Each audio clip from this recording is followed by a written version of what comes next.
My dear students, welcome to Methodological. In this session, we'll be doing a mixed bag of practice questions that are equally important for NMAT as well as SNAP examination.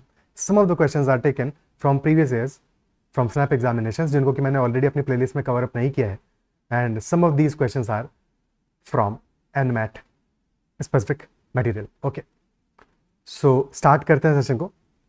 And if you've not already subscribed to the YouTube channel, you can subscribe to it as well as connect with me on Telegram at ADITYAKT. So the first question,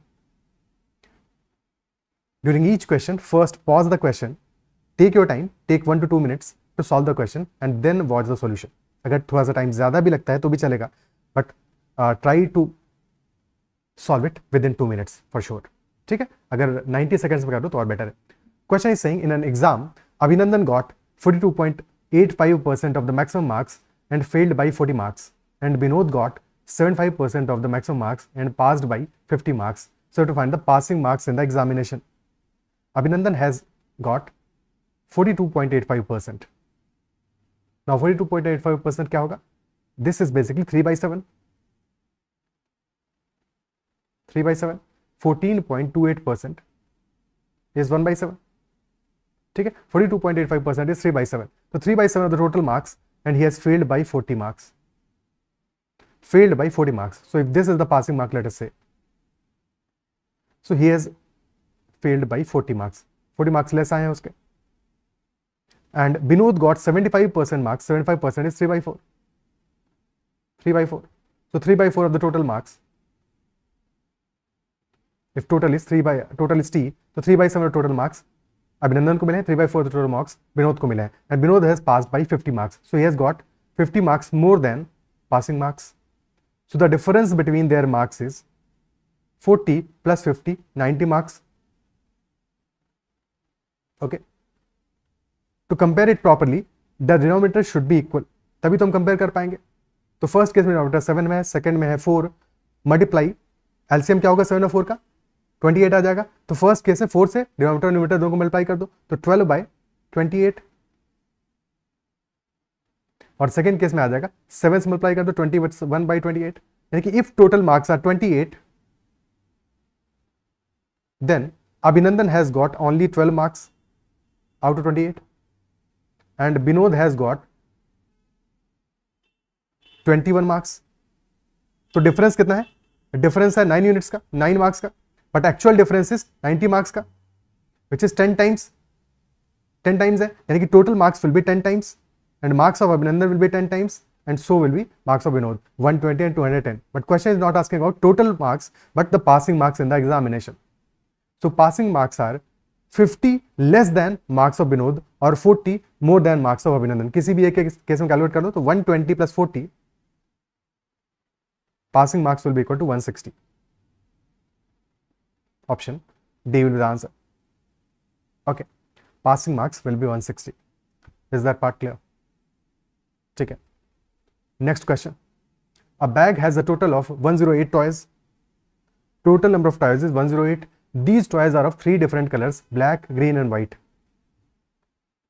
So some toys are black, some are green, and some are white. If a toy is taken out randomly, the probability of getting a black and a green toy are 1 by 3 and 4 by 9 respectively. So getting a black toy, the probability of getting a black toy is 1 by 3.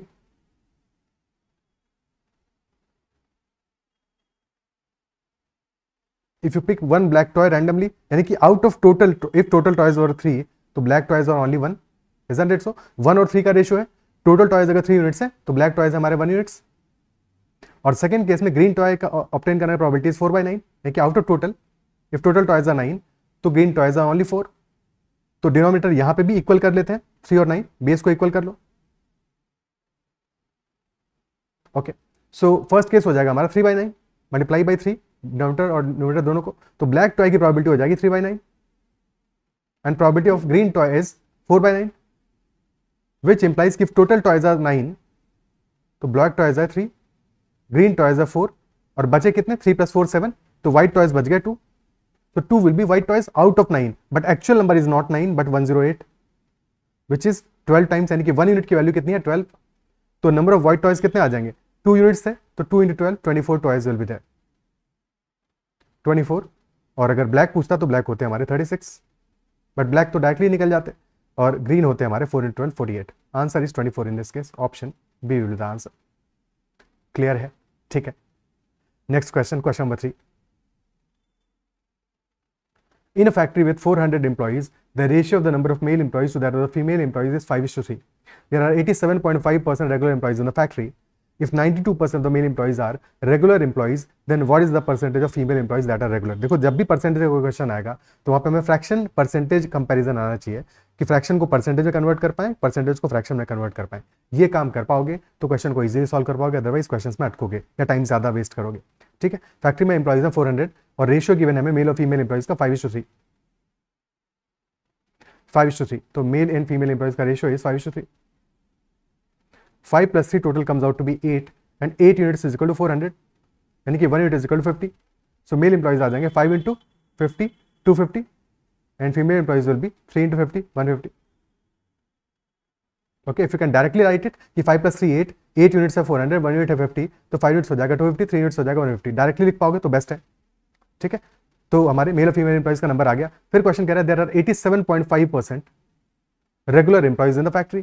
तो regular employees 87.5% है, विच is 7/8, 100%। तो पूरा होता है 87.5% is 12.5% less than 100%, और 12.5% क्या होता है? 1/8 होता है। 1/8 होता है। So this is 1 - 1/8 which is 7/8। Okay, तो 7/8 एम्प्लॉइज आर रेगुलर एम्प्लॉइज। तो out of 8 7 employees are regular. Total 400 है, तो रेगुलर एम्प्लॉइज कितने हो जाएंगे? Regular will be 7/8 of 400। So 8 units 400 है, 1 unit हो जाएगा 50, this will be 350. Total 350 are regular employees.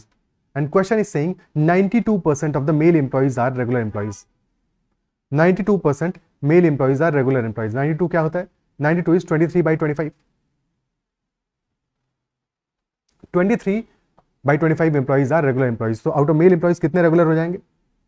23/25 into 250, which will be 230. So 230 regular employees are male employees. And question is asking what is the percentage of female employees that are regular? Percentage of female employees that are regular. Total regular employees हमारे कितने हैं? 350. Out of those 350, 230 are male. तो बचे हुए 120 क्या होंगे? Female होंगे। So out of 120, 150, 120 are regular employees that are female. And question is asking about the ratio, about the percentage. The percentage will be 120/150, which is 4/5. Which is 80%. Multiply by 100, that is the 80% value. Option D will be the answer. Option D will be the answer. Okay. Clear? ठीक है. Next question. How many digits are there in the product 2 to the power 18 into 5 to the power 17? Digits in the product 2 to the power 18 into 5 to the power 17. Okay. So 2 और 5 को मिलाकर तो 10 बना सकते हैं हम. So this will be 2 to the power 1 into 2 to the power 17 into 5 to the power 17, and this will become 10 to the power 17. So 2 into 10 to the power 17, which implies कि 2 followed by 10 to the power 17, यानी कि 17 zeros होंगे in total. Zeros will be 17 और total number of digits कितना हो जाएगा? 17 + 1 18 हो जाएगा. Answer will be 18 digits. Very easy question. Option C. ठीक है, option C will be the answer. अब जब कोई इसी फॉर्मेट में कोई टिपिकल क्वेश्चन होगा, लेट अस से 3 की पावर्स में होगा या और वैल्यूज होगा और पावर्स हाई होंगी, तो वहां पे लॉग का इस्तेमाल भी करना पड़ेगा. ठीक है, टू गेट द आंसर हमें लॉग भी यूज करना पड़ेगा. ऐसे क्वेश्चंस को भी देखेंगे, बट क्या ये समझ में आता है? ठीक है, this was the simple question. Okay, clear है? नाउ लेट अस से क्वेश्चन होता 2 to the power 12 into 5 to the power 15 into 3 to the power 6. Find number of digits. Find number of digits in this. So comment में answer mention करो कि क्या digits आएगा, कितना number of digits आएगा इस केस में. Okay, 2 to the power 12 into 5 to the power 15 into 3 to the power 6. Okay,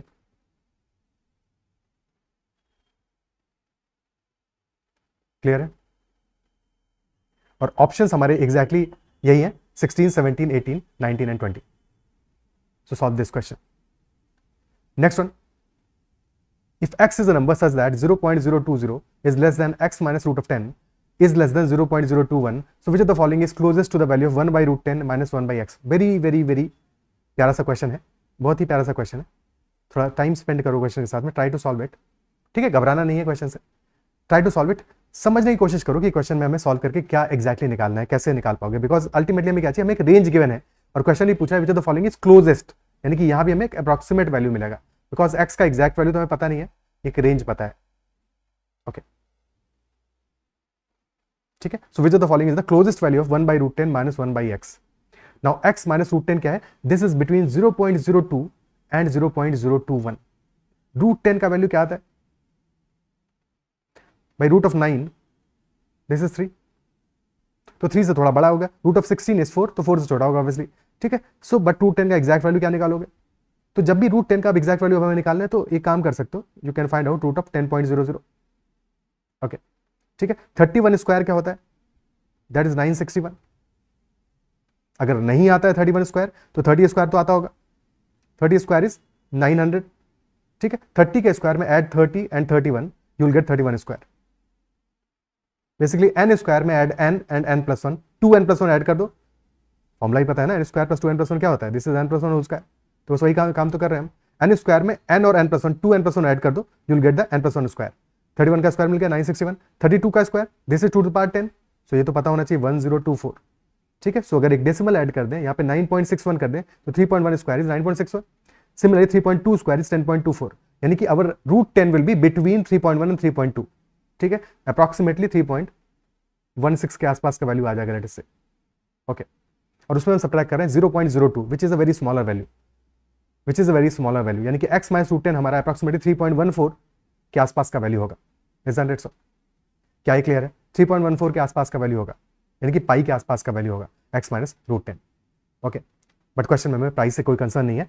question given है हमें 1 by root 10 minus 1 by x का क्लोजेस्ट वैल्यू क्या होगा. अब x इज ऑलमोस्ट रूट 10 के बहुत पास की वैल्यू है, तो x को रूट 10 मान तो सकते हो, बट द प्रॉब्लम इज जैसे ही तुम x को रूट 10 मानोगे तो 1 by root 10 minus 1 by root 10 ये तो जीरो हो जाएगा, यानी कि रूट 10 मानना काम नहीं करेगा. तो इसको थोड़ा सा प्रॉपर्ली सॉल्व करना पड़ेगा. Okay, 1 by root 10 minus 1 by x, LCM ले लेते हैं. एलसीएम लेते ही root 10 into X, that will be LCM. Numerator में आ जाएगा x माइनस रूट 10. वोला जो क्वेश्चन में हमें गिवन है रेंज, वो न्यूमरेटर में आ गया हमारा.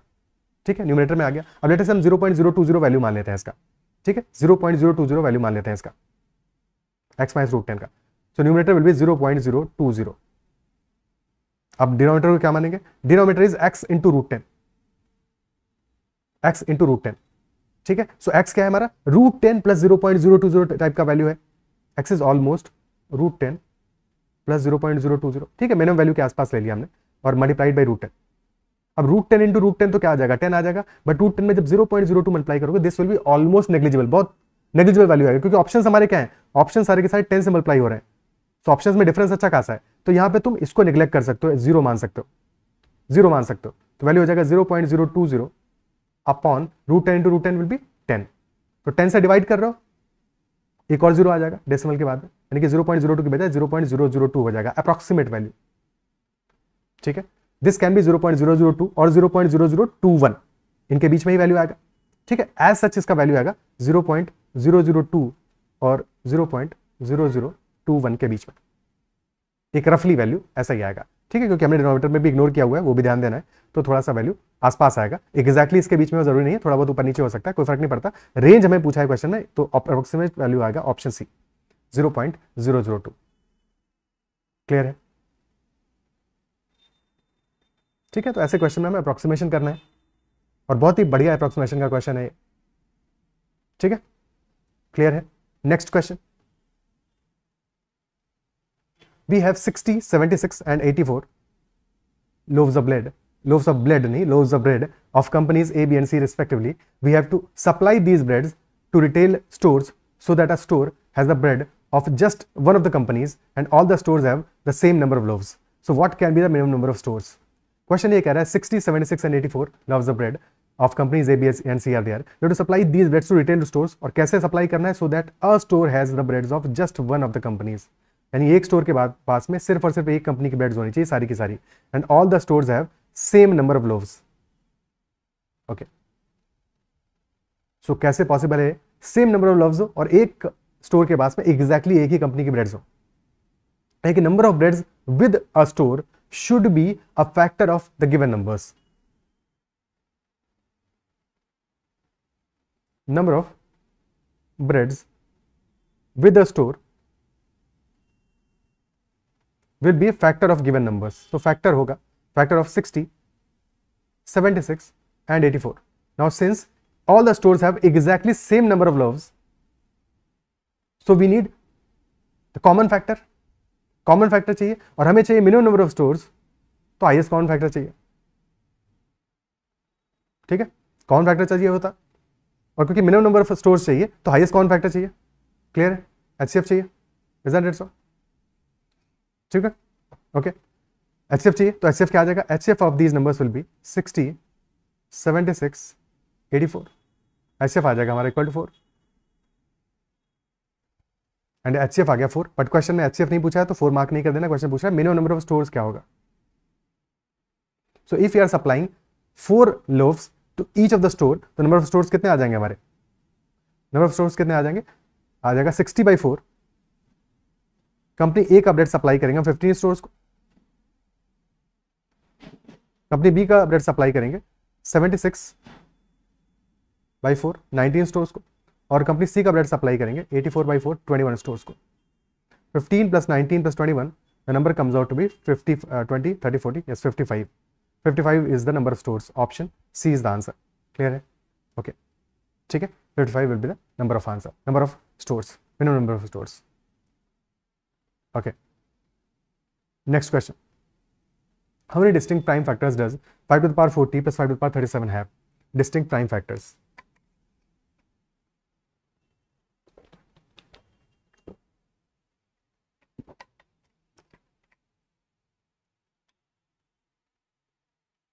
So first of all we can write 5 to the power 37 को कॉमन ले सकते हैं.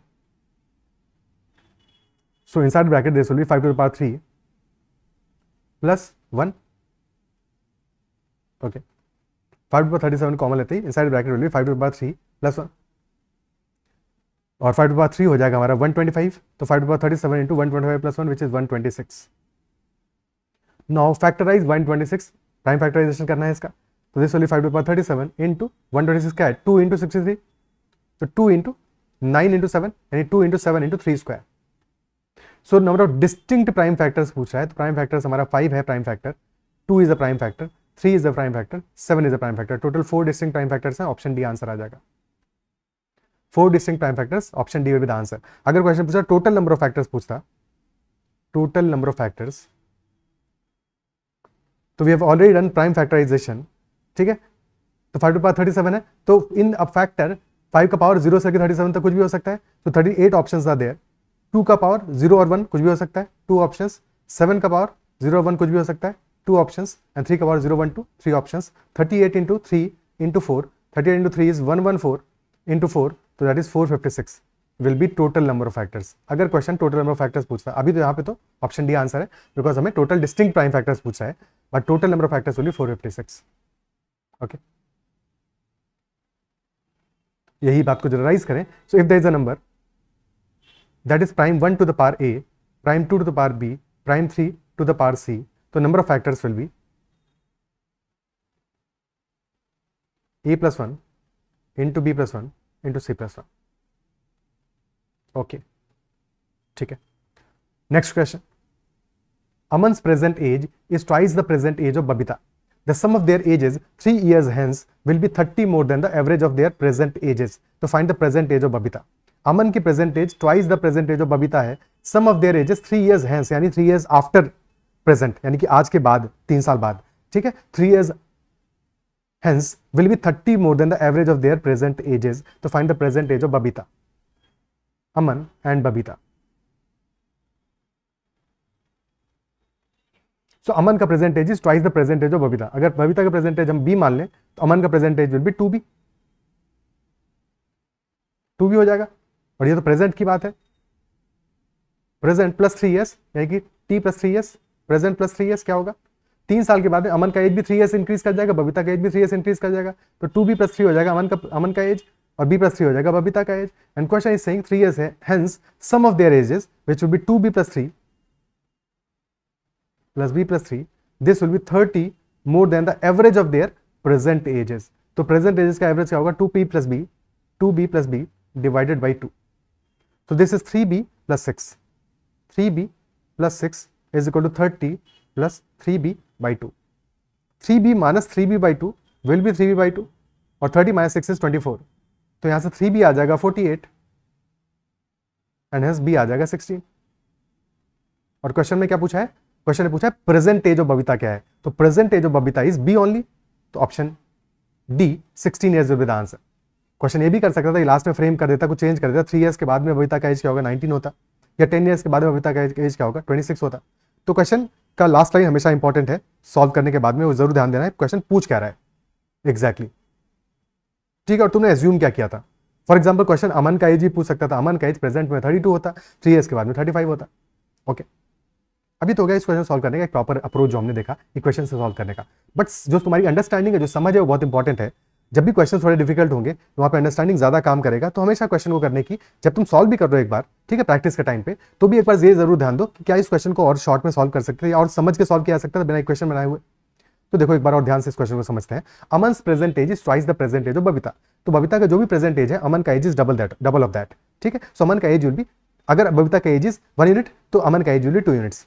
Okay, sum of their ages 3 years hence, तो 3 साल के बाद में क्या होगा, अमन का age will increase by 3 years, Babita का age will also increase by 3 years, तो their age will increase by 6 years, 6 years. Okay, तो 6 ईयर्स ज्यादा होगा अभी के सम से।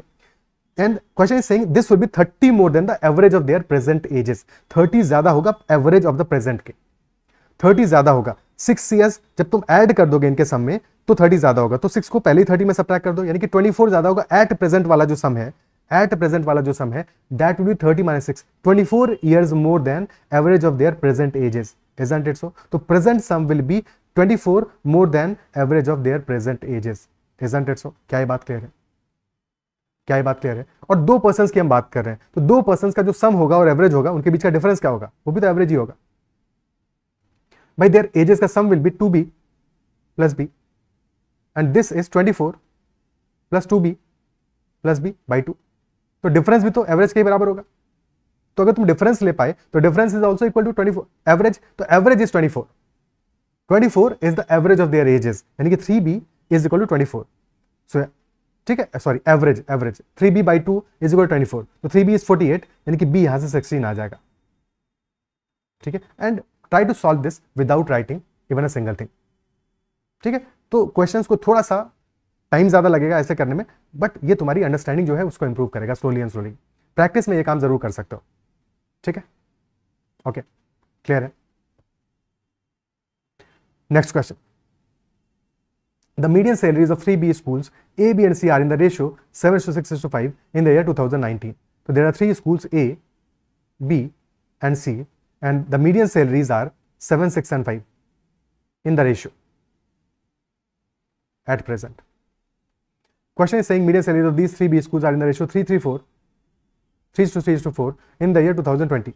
तो ये हमें गिवन है डेटा 2019 का, 2020 का ratio will be different. And question is saying median salary of A has increase by 20% from 2019 to 2020। So A का median salary has increase by 20%, तो ए के लिए तो हमें एक्जैक्टली पता है चेंज कितना है, 20% का चेंज आया है, और 20% हो जाएगा हमारा कितना 1/5, 1/5 हो जाएगा, ठीक है। 1/5 निकालना है तो मान लो 765 रेशियो है, 70 60 50 मान लेते हैं, ठीक है। अब 1/5 निकालना इजी होगा, तो कितना आएगा ए के लिए 1/5 14 होगा, तो ऐड 14, तो salary of A, median salary in school A will B 84 इन 2020। और क्वेश्चन रेशियो भी दे रहा है हमें, रेशियो है 3:4 का। सो अगर हमारी सैलरी 84 आई 2020 में, तो 3 यूनिट्स की वैल्यू कितना हुआ 84 हुआ, और यही सेम 3 यूनिट्स हमारा आ रहा है बी के लिए भी, तो बी के लिए भी वैल्यू कितना होगा, मीडियन सैलरी का 84 ही होगा।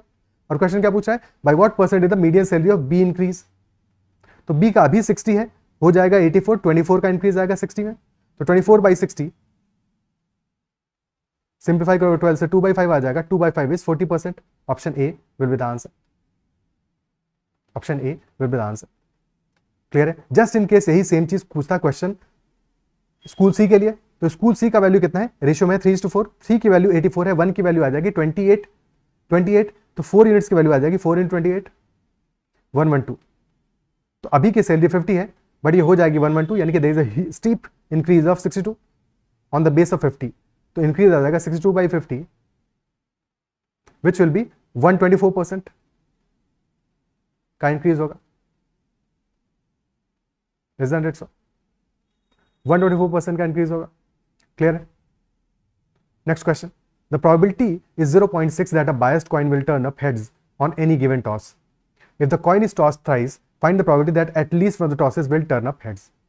अब क्वेश्चन देखो हमें क्या कहता रहा है कि this is not unbiased coin, एक बायस्ड कॉइन है, यहाँ पे हेड और टेल आने की प्रोबेबिलिटी इक्वल नहीं है। हेड टर्न अप होने की प्रोबेबिलिटी है 0.6 which is more than half, यानी कि हेड टर्न अप होने की प्रोबेबिलिटी ज्यादा है, टेल टर्न अप होने की प्रोबेबिलिटी कम है। Isn't it so? और we are tossing the coin 3 times, we have to find the probability that at least one of the tosses will turn up heads. At least one of the tosses will turn up heads. Isn't it so? एक तो सबसे पहली बात बताओ कि हमें question क्या बता रहा है कि एक बायस्ड कॉइन है और ये इस कॉइन में ऐसा बायस है कि हेड टर्न होने की probability is 0.6, probability of outcome head is 0.6। अब कॉइन में या तो हेड आएगा या फिर टेल आएगा, तो probability of a tail outcome क्या होगा, 1 - 0.6 यानी कि 0.4। हेड आने की प्रोबेबिलिटी ज्यादा है और question find probability that at least one of the tosses will turn up heads. Head आने की प्रोबेबिलिटी एक बार में ही 0.5 से ज्यादा है, ठीक है, तो 3 में से कोई एक बार आ जाए, कम से कम एक बार आ जाए, इसकी प्रोबेबिलिटी डेफिनेटली कितनी होगी, 0.5 से डेफिनेटली ज्यादा होगा, 0.6 से भी ज्यादा होगा। Answer will be greater than 0.6 for sure. क्या ये बात समझ में आती है? Without any calculation we can for sure say that the total probability, the final probability, the answer should be greater than 0.6। Okay, तो 0.6 से तो बड़ा ही होना चाहिए आंसर, तो ऑप्शन ए आंसर नहीं होगा, ऑप्शन सी नहीं होगा, ऑप्शन बाकी कोई ऑप्शन हो सकता है, बाकी कोई ऑप्शन हो सकता है, क्योंकि ये तो एक अप्रोक्सीमेशन हमने किया कि क्या क्या ऑप्शंस अपने आंसर नहीं हो सकते। अब हमें चाहिए probability that at least one of the tosses will turn up heads. ठीक है, तो केसेस क्या क्या बनेंगे, एटलीस्ट वन का है, क्वेश्चन कह रहा है at least one head, so cases will be या तो एग्जैक्टली वन हेड है, एग्जैक्टली वन हेड यानी कि one head and 2 tails, order कुछ भी हो सकता है, this could be head tail tail और टेल हेड टेल और टेल टेल हेड, कोई भी एक केस बन सकता है अपना, ठीक है, या हो सकता है एग्जैक्टली 2 हेड्स, एग्जैक्टली 2 हेड्स, तो head head tail head tell head tail head head, यहां भी 3 केसेस बनेंगे हमारे, और it could be exactly 3 heads, और 3 हेड्स आएंगे वो तो एक ही केस है, तीनों में हेड आ जाए। ओके, क्या ये क्लियर है?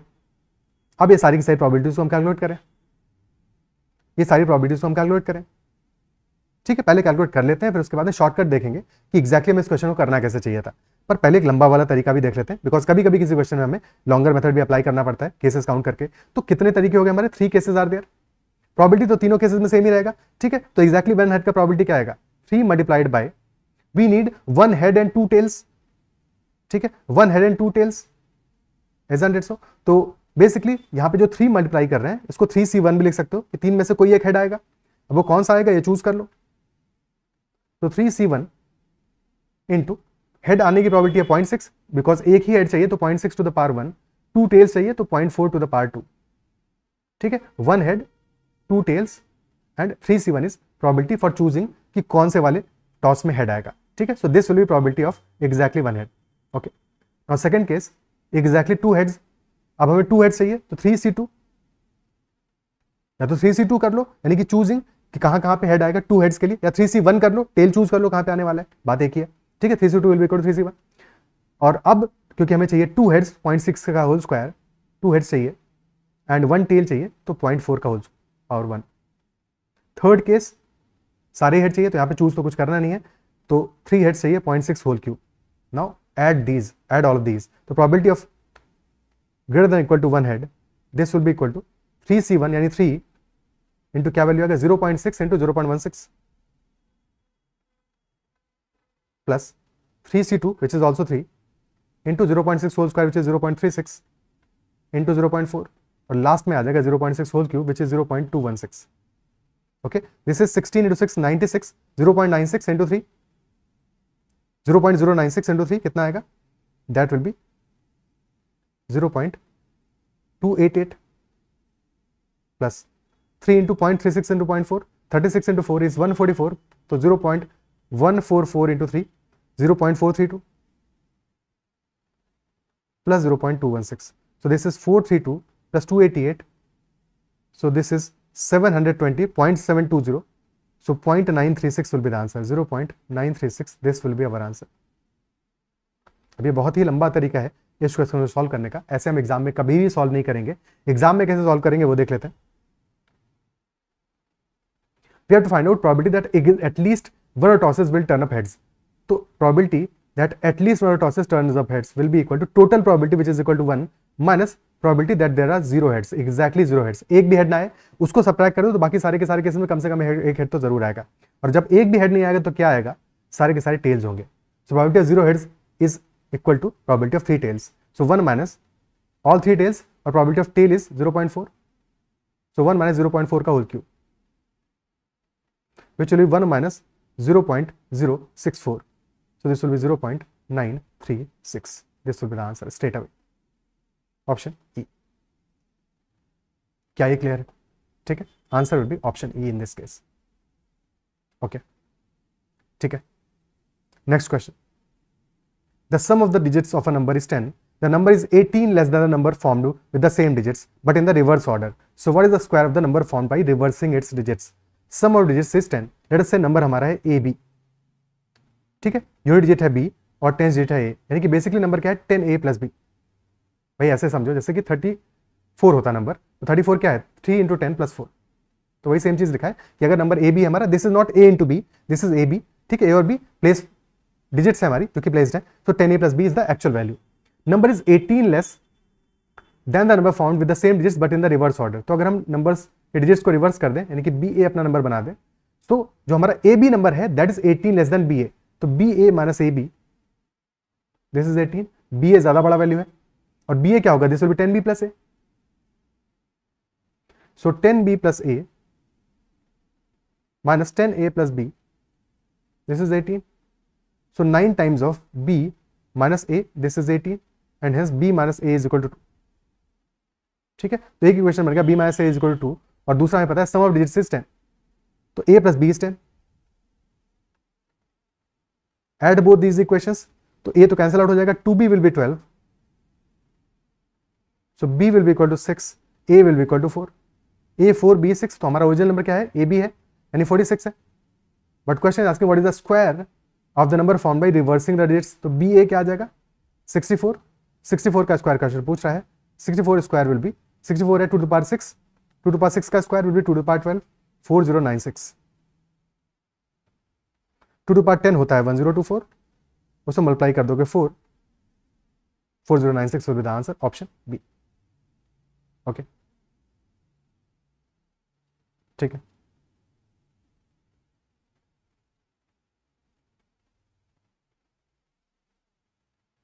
क्लियर है? ओके. तो सम ऑफ डिजिट्स क्या है हमारा? 10 था. अगर ए बी नंबर था तो A plus B 10. Number is 18 less than the number formed with same digits but in the reverse order. तो जब तुम रिवर्स ऑर्डर में नंबर को चेंज करोगे, डिजिट्स को चेंज करोगे, ठीक है. सो अगर 2 डिजिट नंबर है हमारा, ओके, एक चीज यहां पे मेंशन नहीं था, 2 डिजिट नंबर होना चाहिए. ये सेम चीज यहां पे मेंशन नहीं था. नंबर इज 18 लेस देन, ठीक है. तो वो एक स्नैप के क्वेश्चंस में ऐसा अज्यूम करना पड़ेगा, बट ये मेंशन होना चाहिए था कि 2 डिजिट नंबर है हमारा. ठीक है. सो A प्लस बी इज 10. अब जब 18 का डिफरेंस कब आ रहा है हमारा? जबकि डिजिट्स को तुम रिवर्स कर रहे हो और प्रेजेंट का डिफरेंस निकाल रहे हो. ठीक है. So in any such case, if अगर हमारा 1 का डिफरेंस होगा, लेट अस से अगर हमारा नंबर है 34, तो जब तुम डिजिट्स को रिवर्स करोगे 43 होगा. डिफरेंस 9 का आएगा if difference between the digits is equal to 1. अगर डिफरेंस हमारा 3 का होगा, लेट अस से 36, रिवर्स करोगे डिफरेंस आ जाएगा 27 का. ठीक है. क्योंकि डिजिट में डिफरेंस है 3 का. 27 इज 9 to 3. तो इन जनरल जो डिफरेंस हमारा आ रहा है, अगर 18 का डिफरेंस आ रहा है तो डिवाइड दिस बाय 9, तो तुम्हें डिफरेंस मिल जाएगा between the digits which is equal to 2. तो डिफरेंस 2 का है, सम 10 है, 2 प्लस 10 12 बाई 2. 6 हमारा एक डिजिट आ जाएगा, दूसरा आ जाएगा 4. 6 and 4 will be the digits. Okay. Clear है? तो डायरेक्टली ऐसे तुम कैलकुलेट कर लोगे. हर बार इक्वेशन बनाने की जरूरत थोड़ी. इक्वेशन बनाना इंपॉर्टेंट है समझने के लिए. एक बार समझ गए उसके बाद में डायरेक्टली अप्लाई कर लो इन चीजों को. ठीक है. Next question, there are 10 people in a family. The average age of the two grandparents is 64 years. The average of two uncles is 42 years. The average of the two aunts is 38 years. And average age of four cousins is 16 years. So what is the average age of the family members? All the family members together. क्या average age हमारा बनेगा? Okay.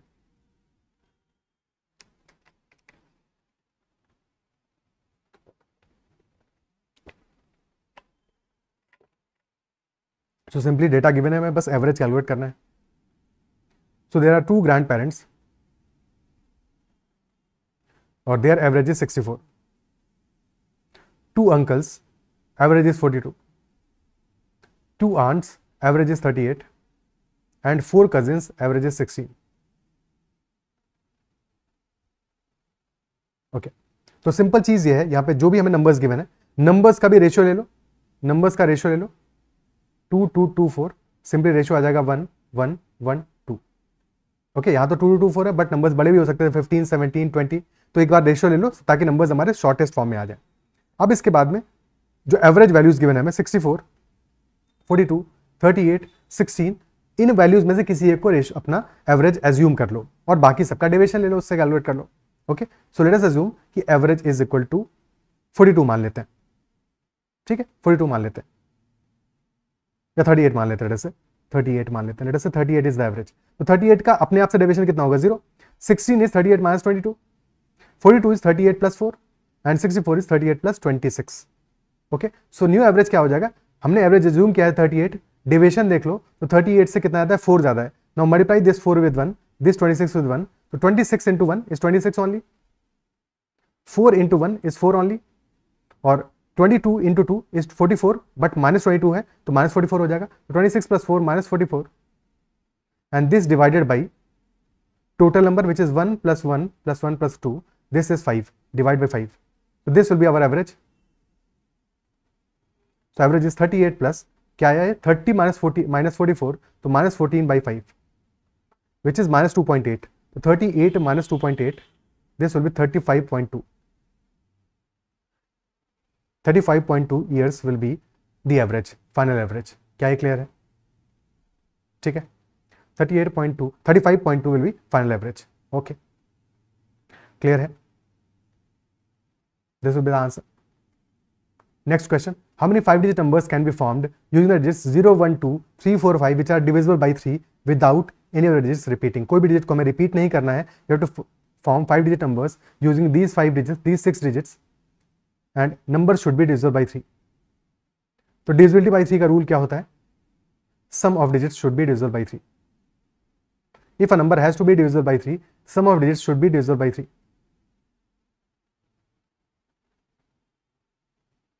और अभी हमारा सब digits का सम क्या आ रहा है? 0 1 2 3 4 5. इन सब का सम क्या आ रहा है? This some is 15.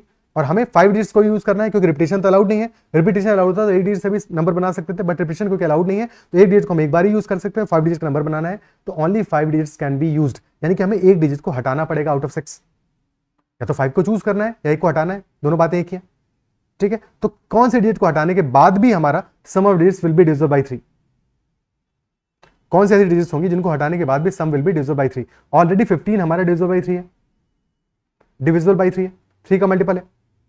तो ऐसी डिजिट को हटाओगे which is also a multiple of 3, यानी कि या तो 0 को रिमूव करोगे या तो 3 को रिमूव करोगे. तो दो केसेस हमारे पास बनेंगे. First case will be remove कर दो 0 को, तो 1 2 3 4 5 से नंबर्स बना लो. ठीक है, सेकंड केस विल बी 3 को रिमूव कर दो, तो 0 1 2 4 एंड 5 से नंबर्स बना लो. ओके, फर्स्ट केस में कितने नंबर्स बनेंगे?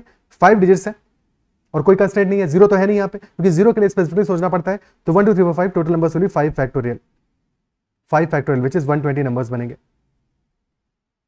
120 नंबर्स बनेंगे. सेकंड केस में 0 1 2 4 5 से नंबर्स बनाने हैं तो यहां पे थोड़ा सा ध्यान रखना पड़ेगा.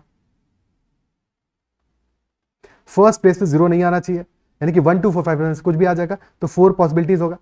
ठीक है, सेकंड प्लेस पे अब तुम्हारा एक जो नंबर आ चुका है फर्स्ट प्लेस पे वो नहीं आएगा और 0 तो आ सकता है. तो अब 4 ऑप्शंस बचे हैं, तो यहाँ पे 4 होगा, फिर 3, फिर 2, फिर 1. तो 4 into 4 factorial, this will B 96 numbers. 96 numbers total numbers हो जाएंगे 120 प्लस 96 260. 260 ठीक है। अच्छा, इस सेकंड वाले केस को ऐसे भी सोच सकते थे 96 नंबर्स वाले केस को, क्योंकि फर्स्ट प्लेस में हमें जीरो नहीं चाहिए, तो पहले सारे नंबर्स निकाल लो, कहीं पे भी कुछ भी आ जाए 5 फैक्टोरियल नंबर्स आएंगे और वहां पे फर्स्ट प्लेस पे जीरो भी आया होगा। ठीक है, अब उन नंबर्स को रिमूव कर दो जहां पे कि फर्स्ट प्लेस पे जीरो आया है। तो अगर फर्स्ट प्लेस पे जीरो ले रहे हो तुम,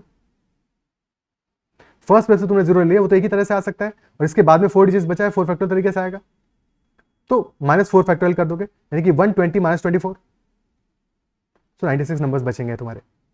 तो ऐसे भी कैलकुलेट कर सकते हो, ठीक है। बट डायरेक्टली ऐसा क्वेश्चन आया तब तो ऐसे कैलकुलेट कर लोगे, अगर कोई और भी स्पेशल कंडीशन होगा तब फिर ऐसे कैलकुलेट नहीं कर पाओगे, इसलिए ये मेथड भी समझ में आना चाहिए हमेशा।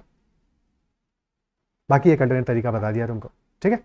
Okay, next question, if x plus y plus 3 is equal to 0, then find the value of x cube plus y cube minus 9xy plus 9।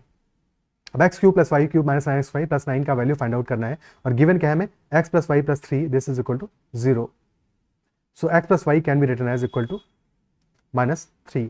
और क्योंकि अब हमें क्यूब चाहिए तो क्यूब कर दो, यहाँ पे क्यूब कर दो इसको on both sides, so x plus y whole cube this will equal to -3 whole cube, so x cube plus y cube plus 3xy into x plus Y,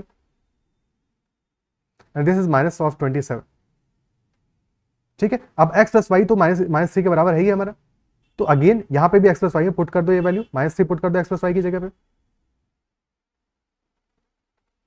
so this will become x cube plus y cube plus 3xy into -3, this is equal to -27, so x cube plus y cube -9xy is equal to -27। But हमें चाहिए x cube plus y cube -9xy plus 9, so add 9 on both sides, तो answer मिल जाएगा, so this will be equal to -18, answer will be -18। Is that clear? Okay, answer will be -18। अब यहाँ पे देखो एक और चीज है जो समझ सकते हैं, वो क्या है कि can we take any values for x and y, बिल्कुल ले सकते हैं, एक्स और वाई की जगह कुछ भी वैल्यूज ले लो जो कि इस इक्वेशन को सेटिस्फाई कर रही हो, तो डायरेक्टली तुम्हें आंसर मिल जाएगा। ठीक है, डायरेक्टली आंसर मिल जाएगा। तो या तो ऐसे समझो कि एक्स प्लस वाई प्लस 3 है इक्वल टू 0,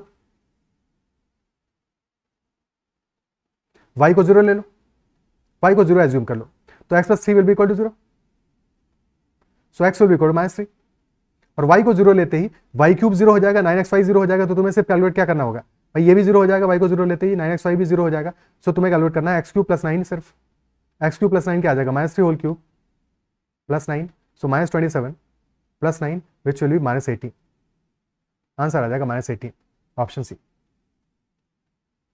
ओके, क्लियर है?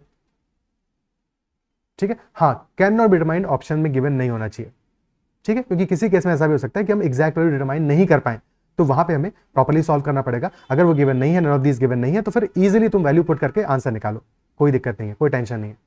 ठीक है, यहां पे y को 0 किया, तुम ये भी कर सकते थे कि y को 0 कर दिया है, करने की बजाय x और y की कोई ऐसी वैल्यूज मान लेते कि x प्लस वाई प्लस 3 0 हो जाता। फॉर एग्जाम्पल x को -1 मान लेते, y को -2 मान लेते, तो भी आंसर आया था, कोई दिक्कत नहीं है। बट बेस्ट है 1 को 0 कर लो, ठीक है, तो चीजें ज्यादा इजिली सॉल्व हो जाएंगी। तो आंसर निकालने के बहुत सारे तरीके हैं ऐसे किसी भी क्वेश्चन में।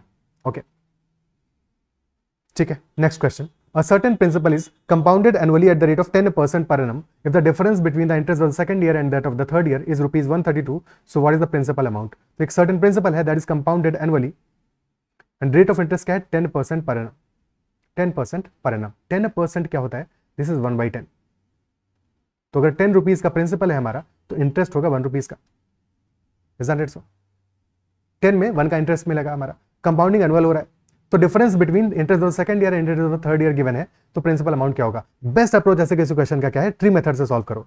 ठीक है, ट्री मेथड पे मैंने एक सेशन अपना बनाया हुआ है, मैं होगा तो यहाँ पे लिंक भी पिन कर दूंगा उसका, उसको देख लेना अगर तुम्हें कहीं पे भी डाउट हो उसमें, तो एक बार डिटेल में वैसे क्वेश्चन को समझ लोगे तो मजा आ जाएगा, तुम्हें ऐसे क्वेश्चन इजिली सॉल्व कर पाओगे। ठीक है, 10% हमारा रेट ऑफ इंटरेस्ट है, 1/10 करना है। ठीक है, तो सबसे पहले हमारे क्योंकि 3 ईयर्स के लिए हमें कैलकुलेट करना है बेसिकली, तो 1/10 यानी 10 का क्यूब हम प्रिंसिपल मान लेते हैं, 10 क्यूब हमने प्रिंसिपल मान लिया। ठीक है, अब देखो यहाँ पे एक दो चीजें और हैं जो हम स्टार्ट में ही डिस्कस कर लेते हैं, क्योंकि हमें 3 ईयर्स के लिए कैलकुलेट करना था, और 3 ईयर्स के बाद भी डिफरेंस कितना आ रहा है, डिफरेंस आ रहा है 132 का, क्योंकि डिफरेंस एक इंटीजर वैल्यू आ रहा है और हमने प्रिंसिपल माना है 10 क्यूब, यानी कि जो हमारा आंसर होगा सिंस इंटीजर में आ रहा है हमारा डिफरेंस, अगर डिफरेंस फ्रैक्शन में आ रहा होता तो बात अलग होती, बट इंटीजर में आ रहा है तो answer must be a multiple of 10 cube. Very important, answer must be a multiple of 10 cube. ठीक है, मोस्ट सिंप्लीफाइड फॉर्म में 1/10 था और उसी को हमने 10 क्यूब यानी उसके रेसिप्रोकल का क्यूब माना है अपना प्रिंसिपल, तो सो दैट हमारा कैलकुलेशन ईजी रहे। ठीक है, सो हमारा जो आंसर होगा that will be a multiple of 1000। So answer can not be option A, answer can not be option C, answer can not be option D. तो answer हमारा B और E में से कोई एक ही होगा। इतना तो यहीं पे कंफर्म हो गया।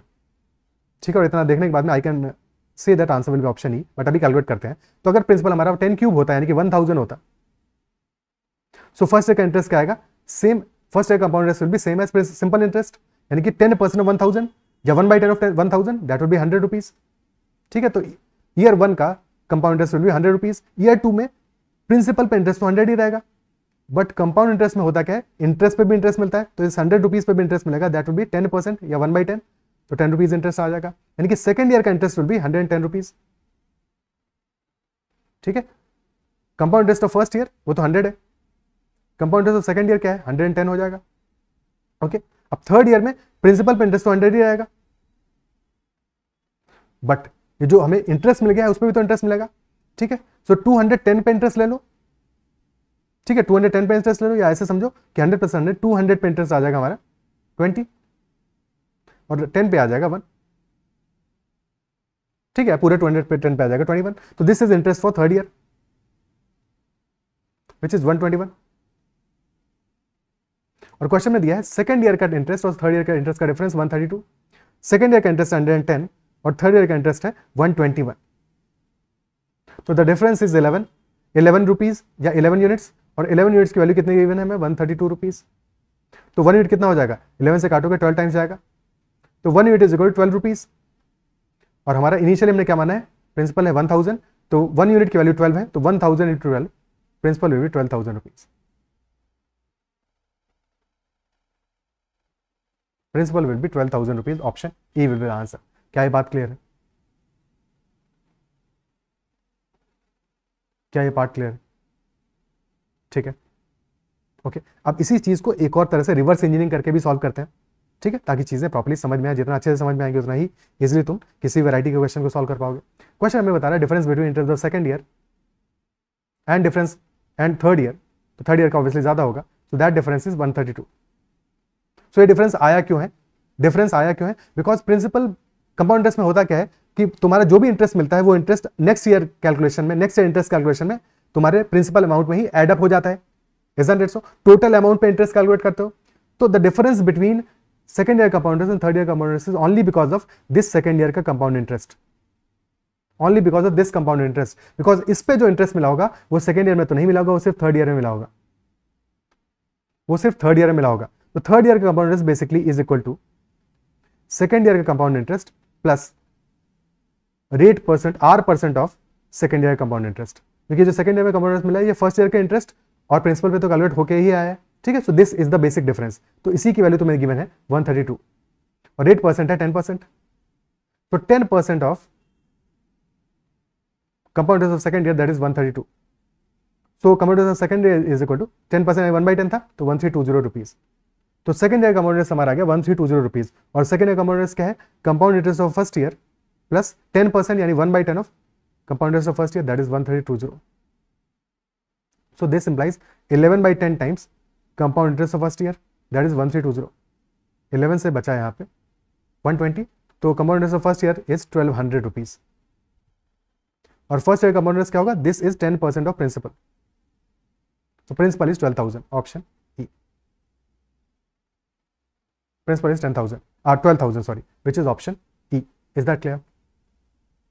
ठीक है, क्या ये समझ में आ रहा है भाई? 132 डिफरेंस था सेकंड ईयर और थर्ड ईयर के इंटरेस्ट का। 132 10% है किसका, सेकंड ईयर के इंटरेस्ट का। 1320 विल बी सेकंड ईयर का इंटरेस्ट, और सेकंड ईयर का इंटरेस्ट क्या है, फर्स्ट ईयर का इंटरेस्ट प्लस फर्स्ट ईयर के इंटरेस्ट का 10%, यानी कि 11/10 टाइम्स फर्स्ट ईयर का इंटरेस्ट विच इज 1320।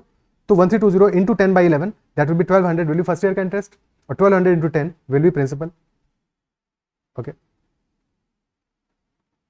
ठीक है, क्लियर है? क्या बात समझ में आती है?